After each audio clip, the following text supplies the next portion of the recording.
Trying to decide whether that new game is worth your $60? Or maybe you're just wondering if an old game is worth your time. Well, you came to the right place. This is the only podcast that tries to answer the question, should I buy it though?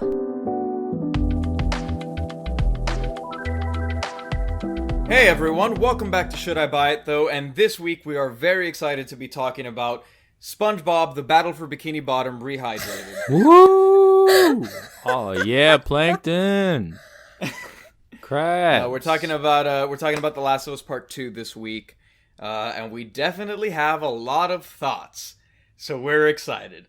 I'm Giancarlo Herrera. I am Nick Palazzo. It's your boy TV's T Berry.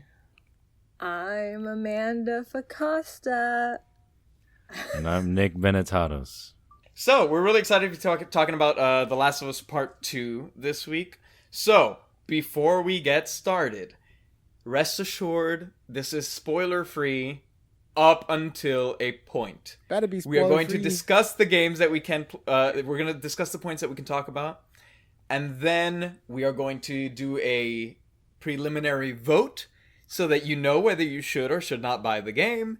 And then, for those of you who do not care, have already played it, or are just not going to buy the game, we will go into spoiler territory after that point, and we'll be sure to remind you all. And we are doing this in part because our very own TV's T Barry is broke. currently has not played the game. So he's going to be helping guide discussion a little bit, but he's still planning on playing that. So he's going to nope out of here once we get to spoiler territory. I'm with you, fans. I guess we should say how we experienced the game. Personally, I played it on stream, and we're still streaming at the time of recording this. We're doing daily streams. Right now we're playing through BioShock 2, and we're moving through that series.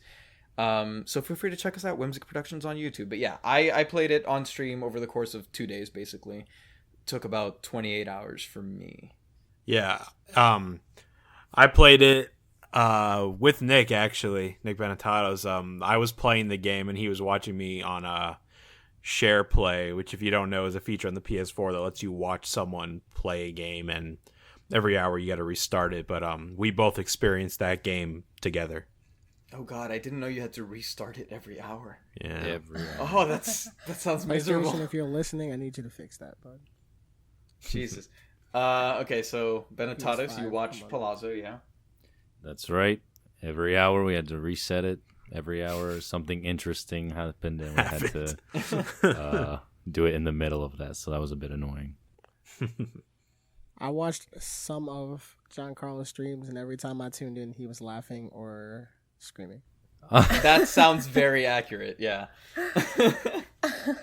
I have not played the game. I watched bits and pieces of our stream and some other people's streams and some other review videos before today in preparation.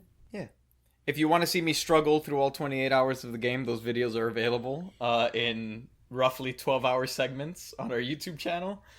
So feel free to go through that if That's a slog, the but game it's doesn't very sound like your cup enjoyable. of tea. Anywho, okay, so let's start. technical Where should we stuff. start with this game? Let's start with some Technicals. technical stuff.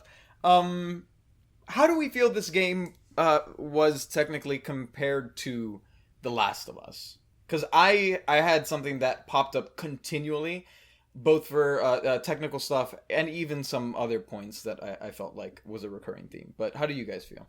It's beautiful. Honestly, I kept saying this over and over. It is one of the most beautiful games I have ever seen. Visually, sound design was great. All the lighting, all the tech stuff was perfect, and that's been a Naughty Dog staple since around Uncharted 4. Their visuals and tech department has been top of the line in the entire industry, I think. And yeah, it was gorgeous to look at. I stopped in a few places in the game to just look at the scenery, and I'm like, wow, this is gorgeous. Yeah, I think technically the main thing that I kept thinking was that everything about this game felt like a refinement of the original. So in many ways, especially since we did do a replay before coming into it, it kind of felt like we picked up where we left off. particularly the one that kept popping up for me was, I think the sound designers did a fantastic job with this game. I'm not gonna lie, I don't have very many moments in games where I stop and I'm like, wow, this is stunning. Like, I'll be walking through and I had a lot of like, oh wow, that's very, very pretty. And like, but games are games and you're limited by hardware and all of that. And I think you can appreciate, and I do think they did a lovely job with the visuals. But sound, more than anything, especially playing with like a headset on, spatially was fantastic, and just the attention to detail in like all the tiny sound effects, like not even just like music or dialogue, but like ambient effects, even tiny things as like and I guess I'll jump into this as well, but like sometimes you'd like loot a table and it would knock over one of the items that wasn't like glued in place, and you would hear the can roll on the table and then fall on the ground and like roll away, and those little sounds were just so immersive that really sold the experience. And it's funny because we were talking about this not too terribly long ago. I don't remember why we were talking about sound, but like sound, I feel like, can usually sell bad visuals. And not that this game has bad visuals, but the sound is so good that it adds something special to the package that almost felt unprecedented to me with the audio. Yeah, the audio, I completely agree with everything you said, except for one minor thing. It's not really a complaint, of course, steal like an artist, right? But in terms of the ambient sounds, you could hear like little creaks above you. You could hear like doors kind of creaking shut. You could hear tiny things like that scurrying, even if it's not from a zombie. They totally ripped that off from Resident Evil 7 and 2 in particular. Oh boy. I know I talk about it all the time, but I'm gonna ban you from talking about it. No. That game was it kind of led video games to almost a new place in audio design in ambient sounds. And I'm not knocking The Last of Us for doing it, because that's a great way to immerse yourself in a game, but I couldn't help but think, wow, they took notes on that game last year. They definitely did. Only thing with sound, not that Last of Us 1 had a spectacular soundtrack, but yeah, soundtrack wasn't really anything in this game, and I didn't expect it to, because the first game didn't really either. I'm not even gonna lie, like I remember at the end of our review of The Last of Us, where we briefly touched on music, Palazzo, you were talking about like the theme, and you were like, oh, the theme is so good. And I'm gonna be completely honest with you, I struggle to ever remember what the theme sounds like. Really? Even in this game, when the themes finally started playing again, I was like, oh, that's it, there it is. But like, it just, music in this game does not stand out to me. Not like in a bad way, but just, it's not memorable. I agree. Yeah. If we are talking about music though, and this is not a spoiler, I don't feel like, but there is a mechanic where you get to play guitar from time to time. And I loved that mechanic.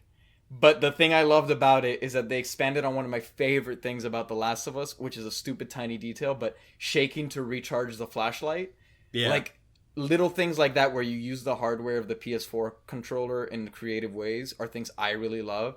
And the fact that you use the analog stick to select the chord and then you actually strum across the touchpad was one of my favorite. Like, every time I got to do it, I was like, that's so cool. Can't wait to see Smash Mouth played on that mechanic. Oh, for sure. I think there's already a YouTube channel that's doing covers using the game. They got their money's worth out of that mechanic. I'll say that. For sure. If I knew how to play instruments any better, because I've forgotten every instrument I've ever learned how to play, I would have absolutely tried to play something on there, but I don't. So. And the original song of the game, there's one original song. I really enjoyed that. It's still stuck in my head. There's not a lot to it. It's basic, but hum it. I thought it was good. Give us the Palazzo rendition of the song. Yeah, because I can't remember. If I ever oh yes. Okay, wait. Stop. Yes, that's all. I thought you meant like an instrumental. Okay, spoilers. Yes, yeah. I love that song. That's a lovely moment in the game. Yes. You can sing it for us on the way out of the episode in the spoiler section. I will. Oh, that's a Pearl Jam song, by the way. If you I know. that. Okay, just Yeah. checking. And Pearl Jam, you can find their album hanging on a wall. They're the Yeah. only real album. The only in real game. one? Yeah. Yeah, I said original, but they're gonna fight all the zombies and try to save a boy Joe. what I meant was the use of the song in the game was very unique Yes. and well done. No, it I was. agree. It I was. agree. Every time I heard the chords starting, I had a like, oh. Yeah. Okay. Controls, because again, the thing that I kept coming back to with this game is that it just felt like a really lovely refinement on the original Last of Us. So, and one of the moments that really made that stick out for me was the first time I used the menu, like when you use the D-pad to select items. It's exactly the same as the Last of Us, but design-wise, it got cleaned up so nicely, and I could not stop obsessing about it. Pretty much, like, even my 28th hour of the game, I was still like, wow, this is so clean. I love whoever did this. Whoever cleaned up the design for this little inventory selection. Mwah. And so I feel like that translated a little bit into controls as well. Like one of the nitpicks that we had, which was I think a bigger gripe, was like corner takedowns and stuff Yes. like that. And in this game, it is so much easier to do your stealth takedowns on people. It's easier to move them around. It's more predictable. The rules are defined in this game, and you know how everything's going to react to you and how it's going to work. And that feels so much more satisfying than something like the original Last of Us, where you sneak up behind a guy, and even though you're doing it perfectly, you still don't know if it's going to work out in your favor or not. Here, you know if you're going to fail, you know if you're going to succeed. And the game gives you plenty of warning, be it with the like sounds when you're about to get spotted or whatever it is. But everything is clear and defined, I feel like. I don't know how it felt for you. Mixed thoughts on the gameplay. I do agree that the refinements to the first game were a much needed addition to this game, and they did it well. Adding things like going prone was great. I love that feature a lot. And you could dive into a prone position as well, which was really cool. Metal Gear. Yeah, Yep. almost like that. Yep. And stealth was much easier because of the corner takedowns. What I don't necessarily love is that, and this was kind of a problem with the first game, where after a while, nothing really new or exciting happens to make me continue to love the mechanics as the game went on. It got repetitive to me, and a lot of things became overused. And another point you made was everything was what word did you use? There were rules set into place that you could understand in the world. Predictable is what you said? I guess like you understood how the world was going to react to you. Right, yeah, to that point. Not always, because there was an issue this time. Clickers are in the game, obviously. They're a return from the first game. And there were times I would stand completely still. Now, clickers, if you don't know, they can't see you, but they could hear you if you make a lot of noise. A clicker would walk into the room, and then the little fuzzy sound would start playing that indicates an enemy is seeing you. And clickers would do that from time to time. It happened a lot in the second half of the game, and I'm like, why is this happening? Like, they shouldn't be able to see me, and I couldn't figure it out. And it didn't happen all the time. Are you sure it was the clickers? It was 100% the clickers. Yeah. I even made a comment to Nick, like, why is this happening? That I'm not moving, I'm not making a sound, and that frustrated me. It made me seem like, oh, they put a bunch of these rules out here about the world, but they didn't like stick with it in certain moments. It was very very weird to me. I don't know. I did not encounter that. In fact, I encountered that in the first game. Really? I would have enemies aggro on me randomly when like there was no reason why they should have aggroed on me. I did not encounter that in this game, but that's interesting. Yeah. And there's a couple other things. The safe mechanic, like opening safes in the world. At first I thought it was pretty clever. I enjoyed it. And the puzzles where you would like have to find a different entrance into a room because the door was locked. I enjoyed that a lot. But again, they kind of almost ripped it off from Resident Evil of find a clue in the world, go back to the safe and open it. But it was also, Nick, you could go into it more because you had a problem with it, but it was dumbed down a bit. There was that particular one where I didn't even know the safe existed. I just saw a calendar, and the calendar I guess the font was just so clear on the calendar that I'm like, that's gonna be a code for a safe. And then Was sure it the enough, anniversary? yes, Yeah. yes, that one. I just saw the calendar, didn't even look at the details. The font itself. And then I was like, that's going to be used for a safe. He's like, oh, okay, let's take a look. I'm like, yeah, you see, there's an anniversary circled there. That's going to be the fucking code. And then we found the safe after that. And then we found the note for if you still don't get what's going on. And a lot of the times they would just give you the answer, and I didn't love that. Although, that was in the first game too, though. So they just kept doing... They didn't basically. I think this game they just added way more safes. Like they were in pretty much every area. And honestly, I feel like the safes were a little more well done in this game, in my experience. Because I think I did 2 or 3 safes in the original game, and then after that, like it was just so obtuse because a lot of times it was you would find a note in like a completely different room, and you would have to. If you found the safe, you would have to backtrack. But a lot of times, like, I just didn't even, like, know. Or I would find the safe and never find the note. In this game, like, yeah, it was made easier.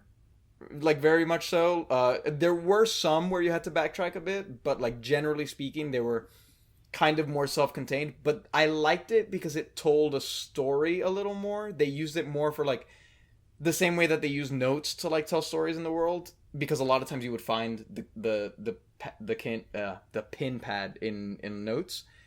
I feel like it was a cool way for them to do like little self-contained stories. Like I didn't view it as a huge challenge. I view it more as like I was like, oh, this is cute. Like, you know, you find out, oh, the anniversary or the people who were in the apartment with the neighbor, like all of this. Like it gives you incentive to explore the world a little more, which I thought to me felt smart, if a little obvious at times.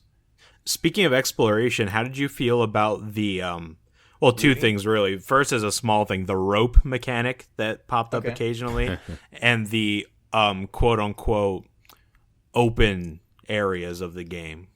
The rope I thought was a good idea. I thought it was a little janky in execution at times. Not like painfully so, but that was one of those things where it feels like you have more freedom than you do. And so I was trying solutions that maybe were very, very similar, but not exactly right. And it would stump me for like a minute or two because, for example, there's one where you're trying to enter a building, and you're in an opening room, and you're trying to progress further into the building, but that door is locked. So then you pick up a rope, and you're supposed to throw it through a hole in the ceiling into the other room so you can climb up onto the roof and then go down. Mm-hmm. I was doing that, but I was throwing it from outside the building in so that like it would loop around the window and into the main room so I could climb up. But the game wanted you to throw it from inside the room out, and it wasn't working, even though like in real life I suppose that should have been fine. So I ran into little things like that. And you were saying the open areas? Yeah, I don't want to... It's not really a spoiler, but I don't want to talk about it just in case people don't know about it. I think it's sufficient to say that there is, at points in the game, you have a map of some sort. That's not like, that's a standard mechanic in games. Yeah. And you have the option to explore more than just the objective. Yes. I thought it was fun. Again, I thought it was a cool way to incentivize exploration of the world. I have a few things that I thought about it, though. One of the things that I thought was weird is that there were a lot of times where I entered buildings that were, like, clearly optional, and I got weapon upgrades. Like, I got a shotgun. A shotgun. Or something. And I'm very curious. Like, I don't know, if you never enter that building, do you never find that weapon? Like, I kept asking that throughout the game, because I didn't know. I asked myself that as soon as I got the shotgun. I think I said to Nick, I'm like, wait, if I never came here, would I have missed the shotgun? It seems like such a crucial weapon to like just kind of breeze over. But maybe at a different point in the game, they force it. It might just upon give it to you. Yeah. But I don't know. I just don't know because I did explore that area as well where I got it, Yeah. I will say that to the best of my knowledge, I think I explored every inch of this game. Like, if you watch the streams, and this is a good thing and a bad thing, I enjoyed the exploration. I enjoyed when I was rewarded, and I think there were cool environmental stories because that was something I loved so much about The Last of Us. I loved reading all of the notes. I love following these threads and like the way they introduce characters 15 hours before they show up. You know, like stuff like that. I think it really enhanced the experience. The downside that I found, and I think I was more self-conscious about it because I was streaming, which I didn't necessarily want to do with The Last of Us, was that I feel like 75% of my gameplay was me looting cabinets. Yes, absolutely. I was going to say that is one of my major gripes with the gameplay. 70% of that game was either walking and talking with your companions, which they did in The Last of Us 1. They do it in God of War. They do it in a ton of other cinematic games. But in this one, it just seemed like that was all I was doing for a while. And eventually that, with a combination of looting nonstop, killed the pacing of the game for me. Yeah. At first, I was super interested. At the beginning, I was, because the first 15 hours, I'm like, okay, there's differences in gameplay. It's cool. I'm on board. But after a while, it started to wear on me, in addition to like another complaint I have that I'll go into it later. But oh my God, it bored me after a while. Yeah. And yeah, pacing killed me too. And I'm aware, I was backseat gaming, so that probably had something to do with it. Yeah. Lost my train of thought. Whatever. So. I get it. I like the sections where you're walking and talking with the companions, just because for the most part, I feel like the characters in this game and the new characters that they introduce, for the most part, are interesting and compelling, and I wanted to learn more about how they related to Ellie. So now we reach because my caveat is I got it. The pacing thing. I was just gonna say. Go ahead. The pacing. It felt like every hour, we were shaking. We had the share play thing, and it was coincidence, that every hour is when something interesting happened. Every hour feels like we're shaking the game for it to wake up again, because it's just so bland. Like, with that stuff. I do think there is a point to that, though, and I think there is a point to also how you said that some of the mechanics got stale because they got introduced and like you didn't necessarily get new stuff. And we can discuss this without going into spoiler territory. But it's one of the things where the game either succeeds or fails. And the thing is, I was not aware because, again, I went into this game completely blind. But the tagline that they sold this game with is that it's supposed to show the never-ending cycle of violence in the world.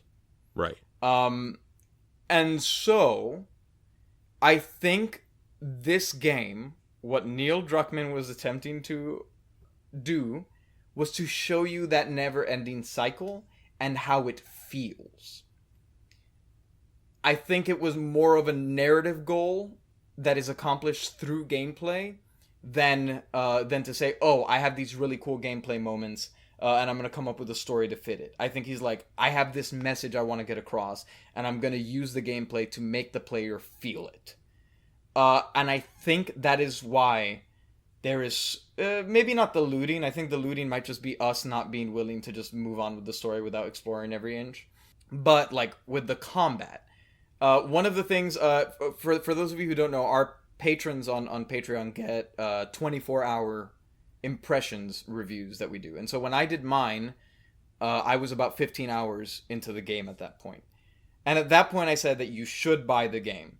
But one of my concerns was that it started to feel like the combat was just an obstacle and it wasn't there to service the story. Like in the first game, there are moments where, for example, you're in combat as Joel and you're getting pinned down and then Ellie comes down and saves you. But the fact that she had to kill that guy then leads into a cutscene, and then that cutscene affects both future cutscenes and dialogue, as well as how she reacts to you in gameplay.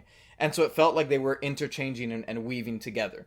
In this game, at the end of 15 hours, I was worried that combat was just an obstacle to get to story. However, in hindsight, as I finished the game, I realized that, no, that was the point. I think the point of a lot of the game, or at least that early section of the game, where you say that like it starts to feel kind of stale, is to exhaust you. and it's to show you that never-ending cycle of violence. Because for me, it was like wave after wave after wave after wave after wave after wave of enemies, and like it never lightened up to the point where I didn't want to fight anymore, but I didn't see an alternative to escape without doing the combat. And so I was like, oh my freaking god. And then when I finally got to like the next piece of story, it kind of made sense, because I was here thinking like, I'm exhausted. I can't go on anymore. Like, how is this character going on anymore? As a person who's actually living this in the world, like, how are you going to go on and do it again in the next section? But it makes a point of showing that like you're worn down and all of that. So I think, and that's where this game toes the line. I think it sacrifices being pleasurable in gameplay to make its point narratively. So That's so. go ahead, Nick. Go ahead. It's just you're walking the line here when you force the player to do something they don't want to do. Yes. That is not, to me. It's very small chance you can do that and it work in your favor. I'm sure there's some that can. You got to be careful doing that though.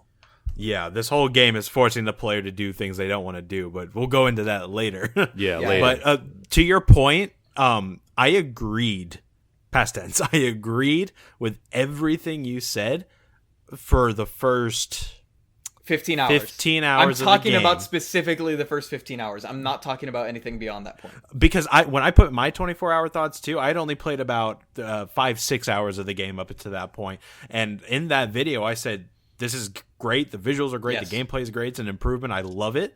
But after a while, I figured the game out. After about the third encounter, I'm like, oh, I see what's going on here. And the message might have been to exhaust you, but they didn't handle it correctly for a couple reasons. One, there's still the issue of it's not a relentless enemy after enemy after enemy in each area. It's only when you're in an encounter that happens. There's hundreds of enemies in one little section, but then you go on to the part of looting, walking, talking, only to get to the next encounter, which is also exhausting. Really? Of, oh, I gotta do this thing again, stealth my way, kill 100 enemies. I'm bound to screw up at some point. Then I have to engage in combat, waste a bunch of ammo, die, and do it all over again. And to that point, yeah, the encounters were exhausting until later in the game again, I figured out every single encounter, to my knowledge, is meaningless when you figure out the trick of there is a way out of every single encounter. There is a back half of an encounter where you could run through the middle of the section, get to that location, and skip the whole thing. And that is something The Last of Us 1 played with, but didn't exactly do it to the extent that this game did. I think there's a few things you said that I kind of want to hit, because when I was referring to the wave after wave after wave, like the exhausting thing, that to me was a very specific chunk of the game. And it was not between walking and talking. Because the walking and talking, like, that might have felt boring because you were doing a lot of looting in between. But the chunk that I am referring to is a few hours of the game where, for whatever reason, you are alone at this point. You are a lone character. Okay. And you are barreling through combat. Because I remember the encounter would end. Because, yeah, it sets up the arenas, right? And the combat would end, and I'd go, okay, cool. Let me go through this door. I'll loot whatever's here, and we'll keep moving. And the moment I went through the door, it was a new arena of people. It was arena after arena after arena. And there was no talking because no one was there. There was looting, I guess, after you finished the encounter if you wanted to, which I did. But, like, other than that, it just felt relentless. And I do think those sections of, like, running away from the encounters, I found those later in the game. And I'm sure maybe there was a way to do it in that section, but I could not find a viable way to do it in that section because I tried. Because I did not want to fight anymore. And I couldn't find a way out. Later in the game, I do think there are a lot of those moments. And I liked that. Because depending on, like, how you went through it, it's another moment of that, like, the shotgun. Like, oh, how many different ways is there for this to go? Like, you know, if you never do this, does this happen? Because a lot of times, like, I would set, you know, a swarm of zombies on me and I would just start running. And then you would lock the door behind you and, like, you would just hear them banging. And I was like, huh. but like, what if I just killed them all? I was like, is there no way to kill them all? But then later in the game, I was fighting people, and I killed everyone, and I went through the door, and then she like frantically locked the door behind her, and I was like, there's no one there. Like, there wasn't even noise or anything because everyone was dead, and I was like, huh. So the game kind of expects that later, but again, because I think this game is divided into chunks that are telling the same story but using different tactics to make you feel certain ways. And I found that was present in later sections of the game.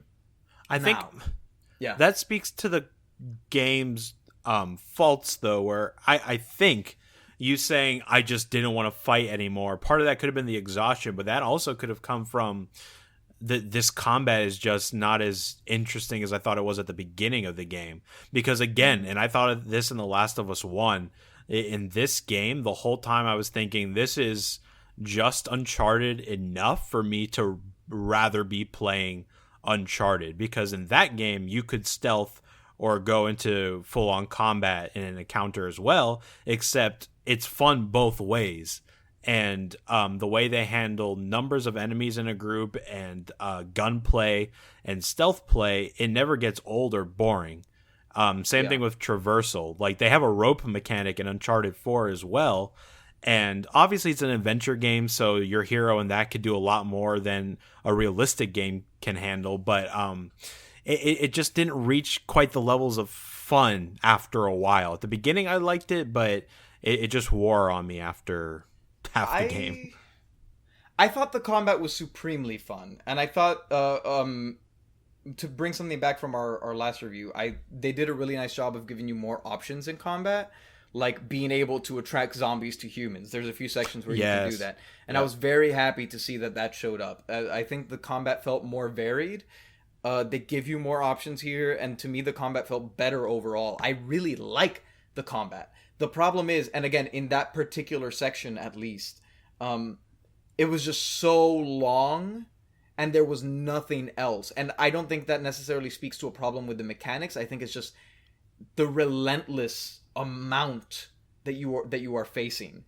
And like, you take too much of anything and you're gonna get exhausted. And to me it was the fact that it was too like dangerous. Like, you know, it was just too much to put like Ellie through. Like, I was here and I'm like, you're killing people after people after people, and you know, potentially you're dying and you're going through all of this, and I'm like, how is she surviving this? Like, I just want her to be okay. I just want to get her out of here. I want her to have a nice cutscene with someone, and then have a partner to face the combat with. But in that section, being alone and being swarmed by like essentially hundreds of people, like it was so much. And especially in this game, to give a little sidebar, I guess, to talk about the companions.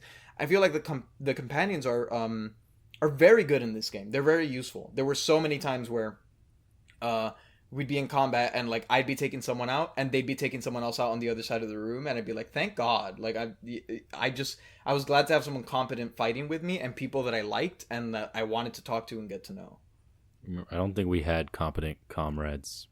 I remember characters congratulating we did a great job. We?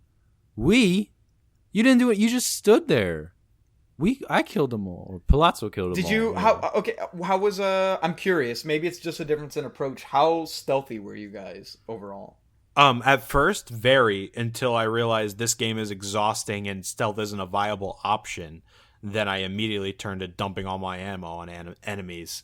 And in hard mode, doing that is difficult. And I think hard mode, maybe it affected the AI of our companions because they weren't firing bullets.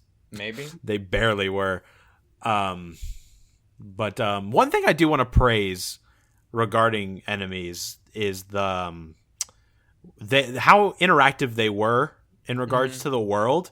Like when you would shoot like a limb, essentially, you shot off someone's leg with a shotgun. They would scream and like almost grab it and eventually like pitter out and die. And you could hear their companions being like, oh shit, Maria, no. And reacting to each other. I'm like, oh, that's super cool. Yeah. And I really love that. And even if you enter listen mode after you've like shot someone's arm off, they stay white while they're dying on the floor, even though like they can't do anything, even though they're essentially dead. Just the game shows you like as their life goes out, they dim out, and I thought it was super cool. And there's an enemy type that without spoiling it, they could track you. And where you're going at a certain point, and that's frustrating too. But the thing I wanted to praise is if you kill that enemy type, it's a lot more tragic because other characters respond to that as well. And I always killed that one last because since the other characters responded, I would shoot. Okay, it's not a spoiler. They're dogs. Okay, there are dogs in the game that you can kill if you want to, and I think if you kill the dog, like the people start crying. I always killed the person first. Because the people can shout, so I would kill the person, and then the dog would start crying, and then while he was crying, like obviously no one's hearing that, so then I would kill the dog. I will. If we're talking about specific like enemy encounters and stuff, this is where I kind of don't want to give some away, but there are some really cool boss type encounters that I thought were really well done. I like every time. Whether it was an old enemy coming back for the first time, or it was like a new type of enemy showing up, I thought they did a really good job of making it feel like a meaningful encounter. And then maybe after the fact that wasn't the case anymore, but at least that initial like meetup always felt like an exciting encounter to me. So Nick, if you want to talk about this, you can, but all I'm going to say, John, is you should play Resident Evil because I think you would like it a lot. That's what I was gonna say. Yep, we got some Resident Evil bosses up in here. Yep, and we also them had I think I know which world, one you're too. talking about, but I'm also referring to the one where we have that's a returning somewhere enemy from the old game. you dump all your ammo just to realize that the solution was you were supposed to die or lose. What? Yeah, there Not was one die, encounter but- where I dumped all my ammo into a boss type enemy. They grabbed me. I'm like, oh, I'm dead. And then I got saved by my companion in a cutscene. Oh, that's not. If Or that like- happened, I mean, I'm sure it happened because it's a cutscene, but like I did not experience, at least not to that level, like anything like that. A lot of the ones that I'm talking about, you face by yourself and you kill the enemy. Yeah, those are the ones I'm to that thinking of. respect too, is they were both Yeah. Resident Evil bosses, and how you go about fighting them and how they interacted with the world. Like one of them busted through a wall. I'm like, oh, there's Mr. X from Resident Evil 2, you know. Mm-hmm. And it's fine if games like recycle that, but they need to make it their own too. I can't just look at that and be like, this is a direct rip off of that game. But I think that's also like that's common to a lot of video games. That kind of boss. Maybe. I think what made it meaningful was like the environment it's set in and the way they're skinned and like created and like contextualized in the world. But like as far as the actual mechanics of the boss, I've seen that in a million different games for all of them. It's very hard to be like truly unique nowadays, but I think in context it felt important, and like whether it was because you knew it from the old game or because it was something new or whatever, you know. Well, I think if we're talking about games that use other ideas from other games, it's impossible to avoid that because there's so many great ones out there. You're bound to repeat a mechanic, but that's what sets this apart from something like God of War, where God of War was a gumbo pot of a bunch of different mechanics from different games, but it was still unique enough to where I'm like, oh, but this is God of War's identity as well, despite similarities to other games. I feel like the whole time this game didn't quite have its own identity, even within its own studio, because a lot of mechanics were just halfway uncharted, you know? I'm surprised you feel so strongly this way, because to me at least, I felt like the world was still very vibrant and everything was still contextualized really well. And I mean, I don't, because like we're saying, like everything is stolen because so much has been done. Like in general and in this industry, like everything you're gonna see has been done before.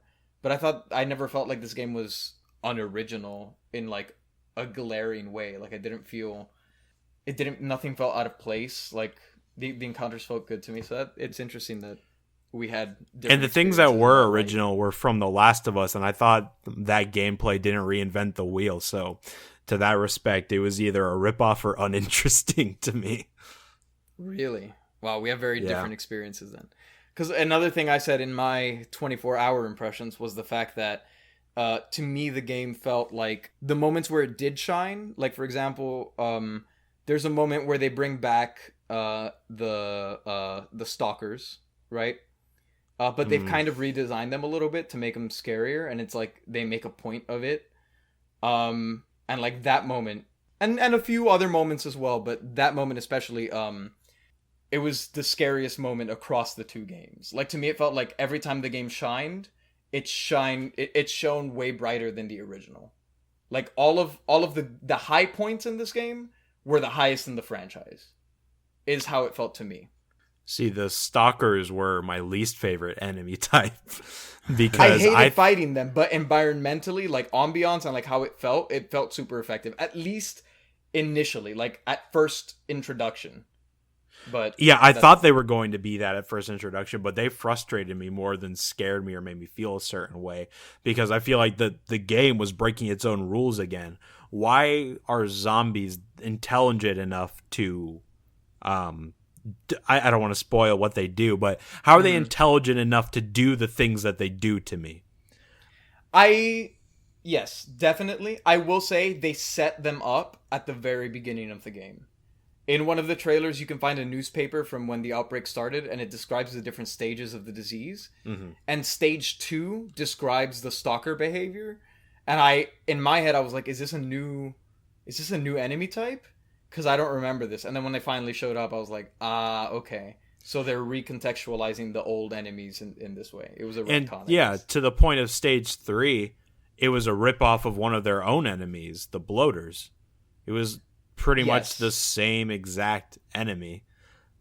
Yes, but they made them less tanky so that then you could have different boss encounters that felt more important because you've already been introduced to the baby bloater. Right. And I think it's okay in that since you're in a different region, like they make a point of being like, oh, this is what is that, you know?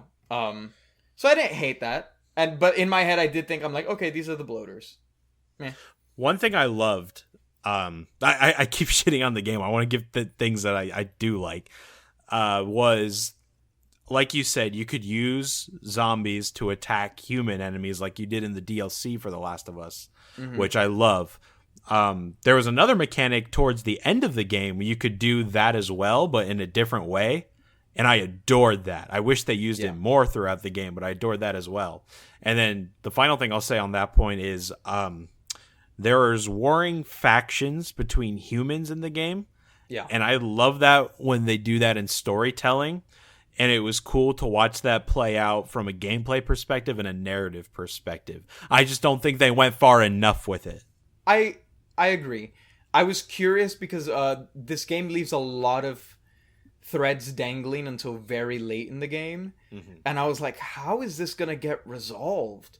And then certain things are introduced in a way that you realize you're like, okay, it's going to be resolved because you care about this, but maybe not in like a big super action hero way. It's going to be resolved in a way that feels meaningful to your story, but like, you know, the world is the world and the world is going to do what it does. Yeah. But I remember very late in the game, I was just like, I don't know how, like, where's this going? Like, how are you? Yeah. And if we're not going to progress into the later sections of the game, because most of what I've been saying now has been stuff that you see in those first 15 hours. Yeah. Talking about the way that the game is relentless and it sometimes makes you do things you don't want to do to get its point across. Without spoiling anything, the back half of the game is the worst I have ever felt playing a video game in my life. Agreed. I had very intense, visceral reactions to it. Something about the gameplay shifts. They make you do something differently.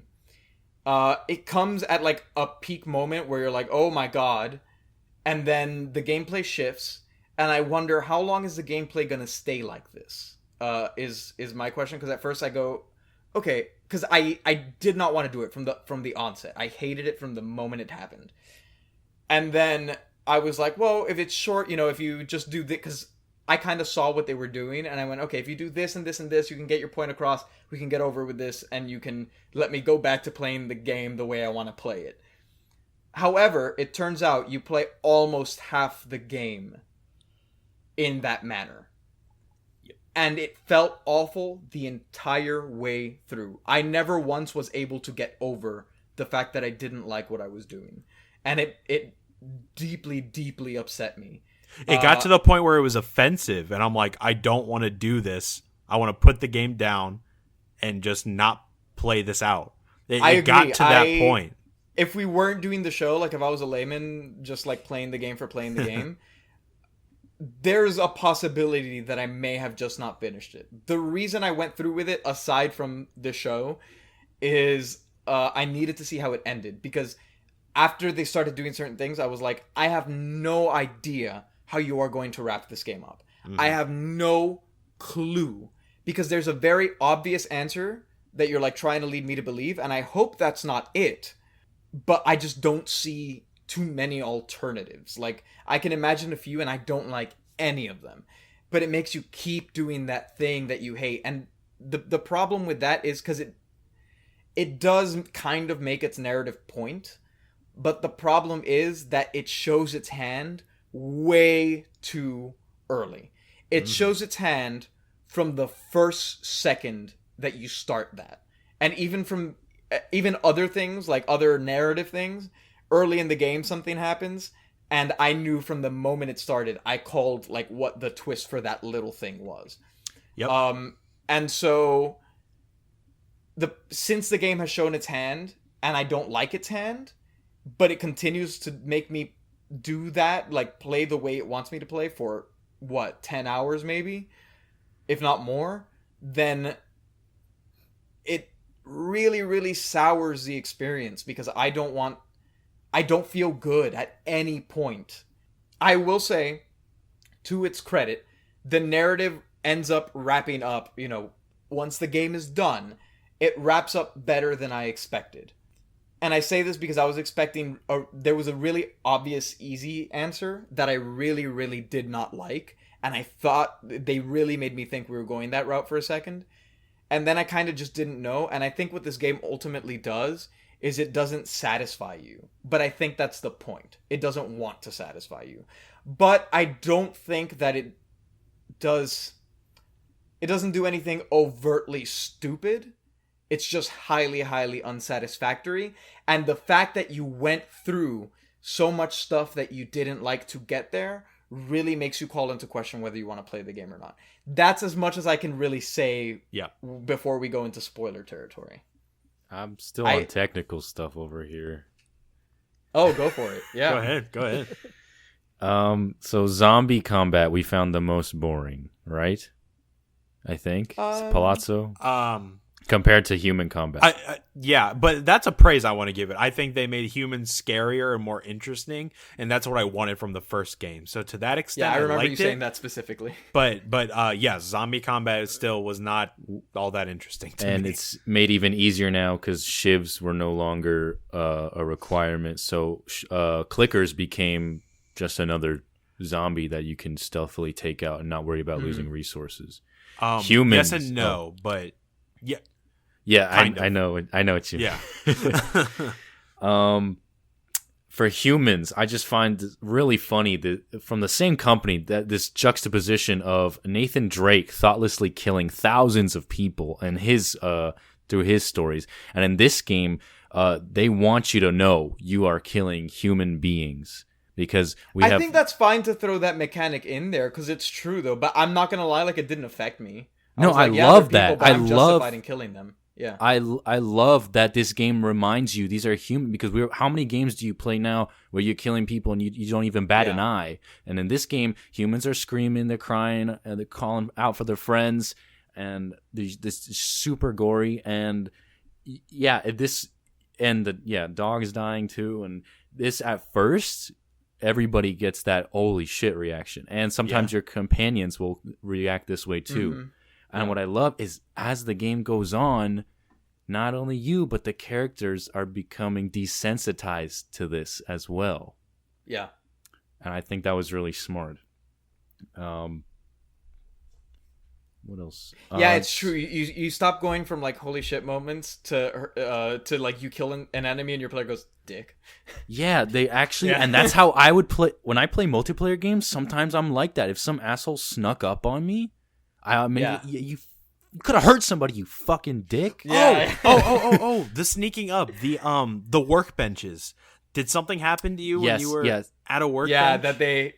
Yeah, that was a cool I was moment. so happy they pulled a BioShock type of scare because I don't see these anymore. Dangling brilliant. Dangling the upgrade in front of the player to attack them from behind. I am so glad that they're carrying. But it's funny because they did it like while you're in the thing. So Yes. like you hear it first and you go what, and then like you see it and it's like oh okay. It terrified me. I let out an audible gasp, like, oh my god, and I had to like react to it on the spot. Oh, It really? was great, yeah. I did not react to it only because something narratively had happened by that point that made me not care, and I was like, good, do it. Yeah. Yes, I know what you're talking about. Yeah, we did that too, I think. Scripted running sections, if you know what I'm talking about, Yeah. was very cool at the beginning of the game, and I'm like, wow, this is awesome. But as Those the were in the game first went game, on, it annoyed me because there were moments where it became you couldn't tell if it was scripted or not, and you would waste a whole bunch of ammo. Yes. And then the game would be like, oh, never mind, there's an easy way out of this. I think I like that though because I don't know, to me it's one of like there were times when the running was very obvious and then there were times when I discovered the running after I had initiated combat, and I liked it because it made the world feel real to me, the same way that like things like accidentally knocking over a can on a table and having it roll off and whatever made the world feel real. The fact that because it never felt, I don't know, maybe you just played differently, but I never really found myself like I just wasted all of my ammo and I'm just supposed to go through this door.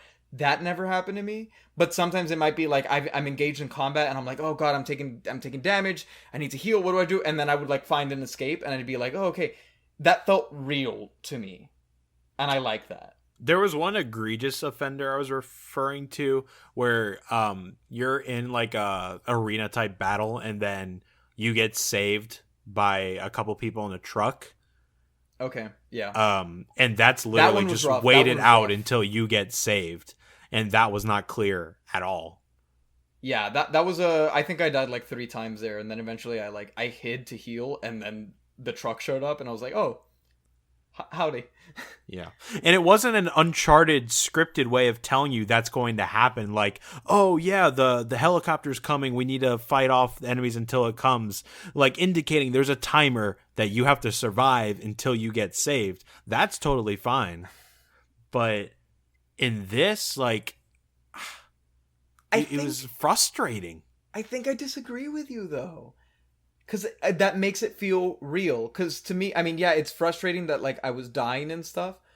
But the thing is, like, I don't, especially in a game like The Last of Us, I don't want that gamification where it tells me, survive 2 minutes. Because at least in a lot of games for me, like, when I get a timer, that annoys me. Because I'm like, why am I going to do, like, I just have to survive. Oh, no. until I'm you not tell me saying, something. like, a literal timer, put it on the screen and wait it out. I'm saying narratively indicate to me that this is an area where...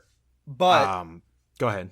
Yeah, I get what you're saying, but think about it in real life. If you were that person and you're in this place and you start getting attacked by people, how are you going to know that people are showing up in a truck? Because that happens by, like, it's pure happenstance. Yeah, you're not supposed to So know I that. like, because my reaction after having died 3 times, when a truck just showed up out of nowhere, I went, oh, thank God. And that was the reaction that they were trying to elicit from the character that they also got out of me. You know? But then... I just wish it wasn't so scripted. I wish it was more authentic, because as soon as the truck came in, I'm like, this kind of invalidated everything I've done up until this point, because then that just happened and bailed me out. I guess. I think we. And can I don't disagree play to games for disagree on reality. this I one. play for the video game. I think I really like the narrative and the environment and feeling. And it's not saying like everything has to be realistic, but feeling like it's real to that world. And to me, stuff like that in this game felt real to that world. And so I never was like, oh, I wasted bullets. I mean, I was like that a few times on stream. I was like, oh, man, I just wasted so much ammo. But I wasn't, like, mad at it because it felt real to me for that world. And, like, especially for a game like The Last of Us, I'm here for the world and the narrative. And so I was okay with it, but I see where you're coming from. Yeah, because maybe that's a bad example, but in one of the boss fights, like when Nick and I were talking about earlier, I dumped all my ammo into the guy, and then I get saved by my companion as soon as I get grabbed. I'm like, that invalidated everything I did before, me thinking I was being, good and clever at the game, only to find out I could have avoided this whole encounter without dumping all my ammo into this thing. Don't you, in those sections, though, don't you have to make it to a certain point of combat, though? Like, you have to survive a certain amount of time before that'll, like, happen. Like, if you just run up to them and get clapped, like, at the beginning, I don't know, I'm guessing, and I'm not gonna lie, I'm not 100% sure of which one you're referring to, just because my mind is hazy at this point. But there are, like, boss encounters where, like, eventually a cutscene will trigger, like baby bosses, where you're fighting, and after you get a certain amount of hits in, something will happen, whether that's you get saved by someone else or you pull off like a kill or whatever it is.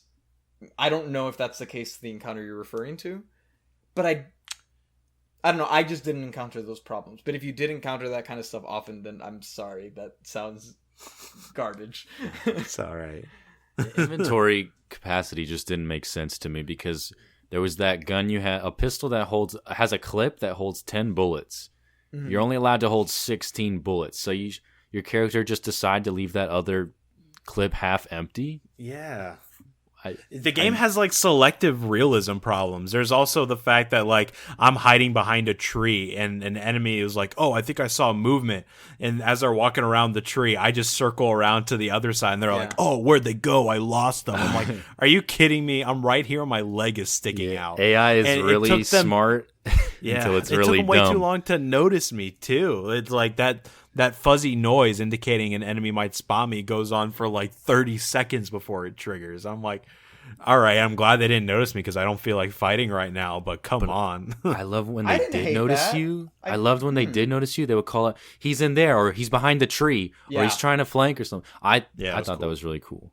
But yes, they were either really smart or really they're like baby. They don't have object permanence. When they think they don't see you, they think you disappeared. Exactly. Well, I think it puts into play the gamification that we've seen in other games. Like, I think it's like Splinter Cell or something, where you used to have the mechanic where it would show where they last saw you, so that you could leave somewhere else. It does that, but without like showing it to you. Right. Because I guess that's how like it would work, right? You think someone's somewhere, you go look in that spot. I do see where you're coming from, but it didn't necessarily bother me, that aspect of it. Because I tried to use it to my advantage in combat if I did get spotted. I liked the glass smashing mechanic a lot. Oh, yes, you can smash glass in this game, and you can loot things that are behind glass and stuff like that, and it's nice. That. Okay, we're just over an hour in, so any last things we want to hit before we potentially vote and then go into spoiler territory? Should TJ ask us questions if he has them, since we have him here for non-spoilers? Sure, TJ or Amanda, if you have any questions. So, if you compare the first game and this game side by side and look at all the categories, would you say that this is better all around, or would you say that it's about the same but with better graphics? This game is, in my opinion, more technically proficient in nearly every aspect. And when it succeeds more than The Last of Us. But ultimately, when you're looking at the whole, and you're looking at the failures of this game and the failures of The Last of Us, there's no question that the original Last of Us is better than this one. Yeah, I think the graphics are the only thing it does better. Go ahead, Nick. Yeah, when you're making a sequel, you're going to obviously get compared to the original. So they were setting themselves up right there. It's obviously the first one's going to be better, I think, usually. They handled a lot of the things they tried to repeat in The Last of Us 2. They handled it better in the first one because I think it came across more natural. And I think they just had lightning in a bottle with the first one. I think everything fell into place perfectly in the first one because those same elements there are the only ones that I like in this one. And I know we've been shitting on the game this whole time, but I will say the game was probably the best part out of gameplay versus narrative. Yeah, gameplay is better than narrative. Yeah. Hold triangle though to load to load your levels. Hold triangle to obtain the next area. But this is not the only game that does that. Final Fantasy VII did that same thing, but this one was more apparent and more frequent, I will say. I don't know, that sounds like a problem though, especially with a game like this where if the narration really isn't up to par, then you're just like, why am I playing this? Especially if you're playing 28 hours in and you're just like long stints of what am I doing? Why are we still walking? Well, okay, so without saying anything about the story, there's a huge divide in whether people like it or not. And Kojima, you know, he's wrote this line before. He has betrayed his audience before. Some called him a genius, and for some it was stupid, and that was almost career suicide. And eventually Kojima had to give the audience what they wanted so he could stay, so his franchise could stay alive. Yeah, and here I think they betray you. They want you to feel these feelings. And whether that's good or bad is subjective. And that's we'll why talk about it in a few minutes. Right. But that's Yeah, and my favorite director, Tetsuya Nomura, does the same thing in Kingdom Hearts, except those choices were never offensive or they never exhausted me. It's just they're divisive. You made a choice, you move on to the next game. This is the only game I've ever played that I had a gut reaction of I don't want to continue playing this game because I'm so riled up about what I'm doing. And some may consider that genius because it made you feel some way. Yep. Maybe. And some won't. So Made me feel some way, but if the way you feel is I don't want to play anymore, that's a problem. well, like, Metal Gear is literally called the Phantom Pain, and he's like, yeah, I wanted to leave you with a phantom pain. So the artist wants to leave you feeling some type of way, and whether or not they succeed, they succeed, I think, in what they wanted you to feel. Whether or not we like that, it's up to you. That's exactly my main thought on the game. I think it is actually a narrative success in terms of accomplishing its goals. But we need to discuss whether we like that narrative and whether we like what they did to accomplish that. Yeah. Fair enough. Amanda? My main question is like replayability. Would you play it again? No. Nope. Never. That's a great question, though. It is. This is a very long game, too. This is, for John, 27 hours? Actually, I looked at it. It's closer to 28, but yeah. Yeah. And there is a new game plus, so they want you to replay it. The but thing I is, won't. The big thing for me, and again, like, I think I have sold myself, or I've marked myself as, like, I guess, the narrative guy or whatever. Like, I don't want not that I don't want it, but like I don't care about having a super hard challenge in the game. I don't care. Like I want to experience, whether it's a story or like even if it's a platform or whatever, I want to have the experience and enjoy that. And the experience made me feel so disgusting for almost half the game that I don't think I could do that again. Because I could hardly do it the first time. Like it made me feel borderline sick. I almost forgot. There were some minor bugs, but there's like a big one that we hit. Oh my Palazzo, god! Yeah, because this game has been delayed how many times? So, Palazzo was given a prompt to grab a stalker behind a desk, and the zombie got stuck in angel pose and was fused to the desk, rendering it useless and no different than a piece of furniture. Even in The Last of Us 1, I did not find a bug like this. So that took us right out. I had some bugs in The Last of Us. In this one, the things that stood out to me were models just looked weird sometimes. Especially like getting in or out of water. Like sometimes they just looked strange. There were instances of textures popping in. A lot of popping in textures in a couple places. Yeah. I didn't have too much of that, but I did have just like weird looking textures and weird animations sometimes, like in swimming or whatever. Sometimes I'd look at a character and be like, what are you doing? do we feel like we're ready to do a vote and move on to spoiler section? Yeah. think All right. so. So, in the case of The Last of Us Part 2, Nicholas Benetatos, how do you vote? Oh my god. Okay. You know what? Considering you voted no on the first game. Thumbs down on this game. Gremlor, fucking kill this game off in the Coliseum. I don't want to see it anymore. Just, you should not buy this game. Palazzo? So, I think there's a major issue when a video game halfway through makes you want to not continue to play that game to the point of being almost offensive. However, I do think it is a game you should experience for yourself rather than just listening to opinions on it. But I can't justify spending $60 for that experience because you could get it by watching a playthrough on YouTube, like ours. But either wait for a sale or watch it elsewhere. Do not buy it right now. Palazzo's disclaimer on his opinion is very similar to the one I was going to give. I will say I have teetered between the two since I finished the game. At the end of the first day, I was very strong in the buy it category. Halfway through the second day, I was very strong in the do not buy it category. Ultimately, and we'll talk about why when we get into spoilers, but ultimately, I have to give it a very, reluctant you should not buy. Because, yeah, you can get the experience watching it and, see the story that they want to tell, but it forces you to do so many things you don't want to do for so long, and it makes you feel so bad. And this is not even, a moral, but you just... I just felt gross, and I hated it. And the fact that it forces it on you for so long, that's why, I could never see myself replaying this game, at least not for a very long time. And I think if you're a fan of The Last of Us, you kind of owe it to yourself to experience the narrative just to see where it goes.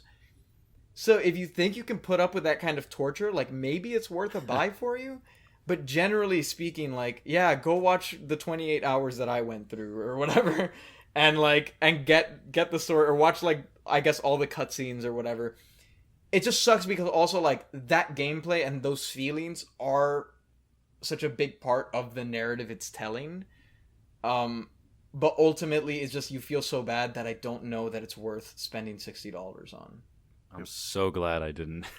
I'm so glad. Yeah, thanks, Nick. So, in the case of The Last of Us Part 2, by unanimous vote, you should not buy it, though.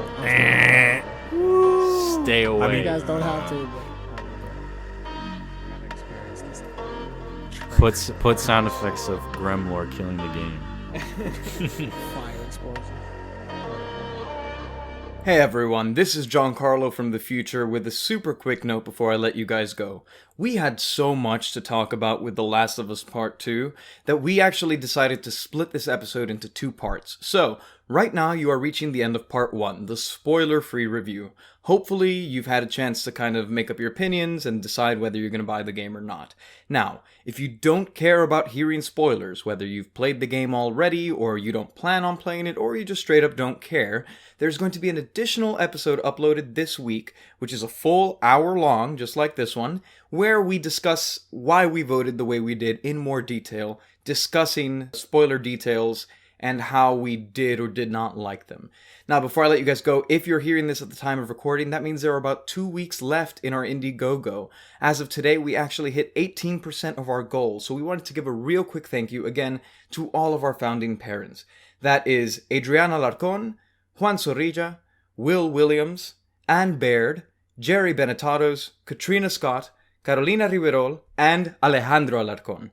Thank you all so much for your support. It really means the world to us. And if you're listening to this right now and you want to support, as of today, any donation of any amount to our Indiegogo, be that $1 or $1 million means you will get lifetime access to our Discord, which is usually reserved for our supporters on Patreon.